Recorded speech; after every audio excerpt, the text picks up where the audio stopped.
Eat, eat, fetch. Sit. Good girl. All right, out. Heel. Well, I think the subject I'd like to talk about today is pressure. You know, I watch on the internet and I hear discussions about you need to have pressure and a dog must be able to accept a certain amount of pressure, et cetera, et cetera. And mostly people are talking about pressure from the electric collar. But in my thinking, there's all kinds of pressure, all sorts of different types of pressure. Some of them are very severe in their meaning to the dog. For instance, there are some dogs where a simple handle on a blind, for instance, is big pressure. There are other dogs that if you use a small amount of indirect pressure, like reinforcing the sit command, that's big pressure to them. So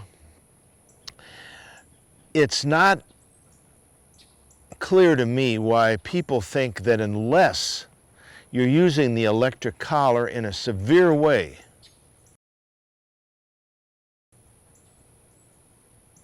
that you're not using enough pressure or that that amount of pressure is necessary.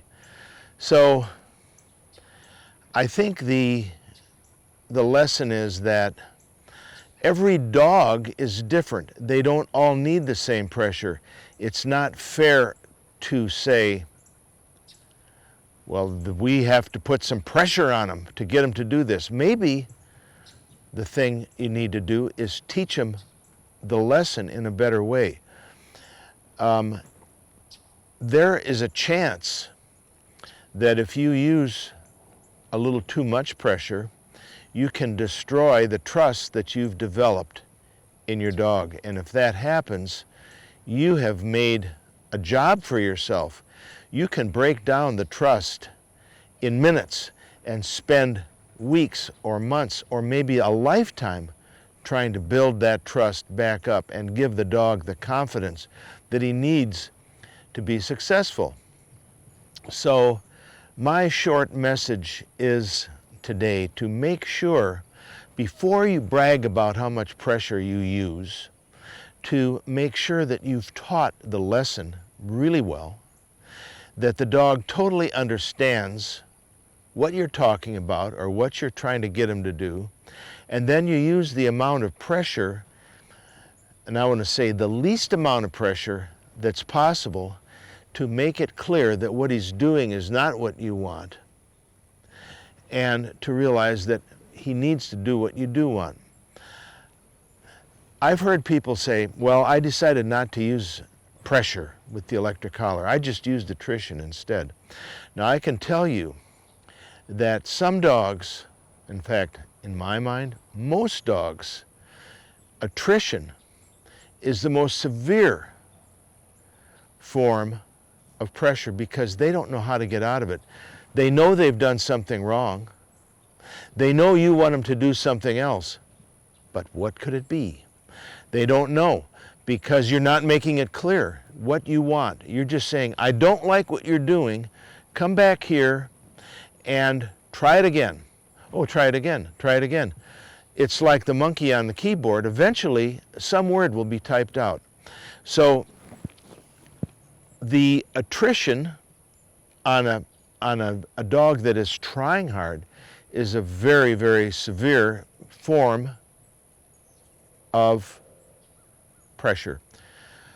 My own thought is that if a dog makes a mistake, the quickest way to make him realize what that mistake is to say, no, I don't want you to do that, and then show him what you do want. I don't want that, I want this.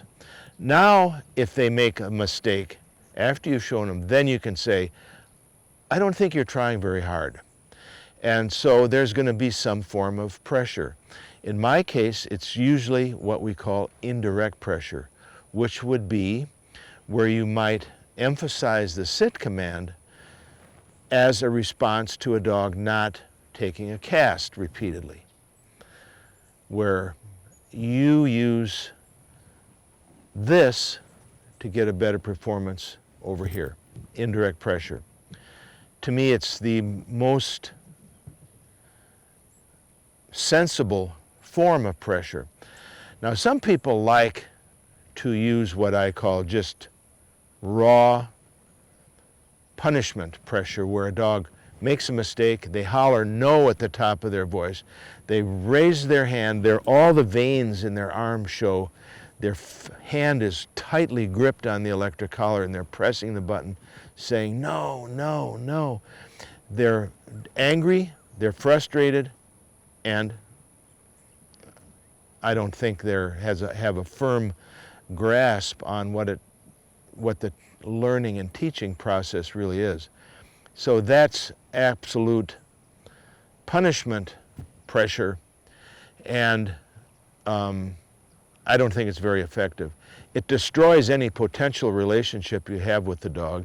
It makes them afraid of you and scared, and it doesn't really apply much to what to do. We know what not to do, but what do we do? So in your training, I think it's crucial that you make it clear what you want, and then if you repeatedly don't get what you want and you're positive the dog isn't trying, that's the time to make a correction.